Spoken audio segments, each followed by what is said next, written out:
Bonjour, je m'appelle Jean-Marie Simon. J'ai eu une carrière professionnelle assez longue, 43 ans, avec des métiers divers, en France, à l'étranger, essentiellement dans des grands groupes, je dois le reconnaître. Je suis ingénieur de formation, ingénieur plutôt formation cartésienne, mathématicien, physicien, électronicien. Participé dès les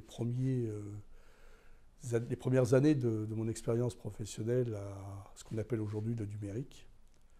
Sujet qui m'a toujours très intéressé car le numérique permet de rapprocher, permet de gérer le temps. Mais de la même manière, quand j'étais jeune étudiant, j'ai passé beaucoup de temps à essayer de comprendre l'intangible, des choses qui étaient difficilement explicables par simplement des raisonnements mathématiques premiers. Très intéressant parce que ça a forgé ma culture, se trouvant un peu entre le pragmatisme cartésien, des chiffres, des données, et une science mathématique qu'on appelle les ensembles flous, qui, comme cela l'indique, démontre que nous vivons dans un monde qui n'est pas uniquement limité à des zéros et des 1, comme on a tendance à le faire aujourd'hui dans le numérique. Mais le quantique, dont on parle beaucoup, commence à faire comprendre qu'il y a plein d'événements possibles, plein de natures possibles entre ce binaire blanc-noir 0-1. Dans ma fonction professionnelle, j'ai été responsable des ressources humaines pendant 7 ans. J'ai fait du conseil en ressources humaines.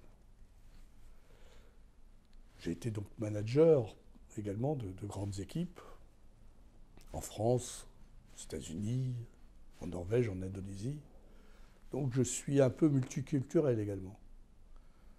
Et je sais par expérience que la culture de l'individu, la personnalité de l'individu, sa conscience est différente lorsque vous parlez à un Indonésien, à un Japonais, ou si vous parlez à un Norvégien ou à un Américain.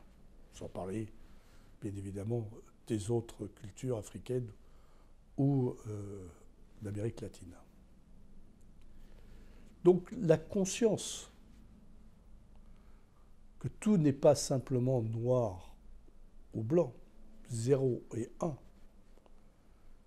la conscience individuelle, la conscience collective est pour moi essentielle si on veut potentiellement faire évoluer les choses.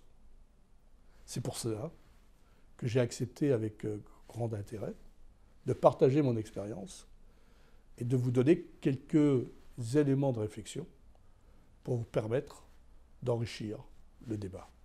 Merci.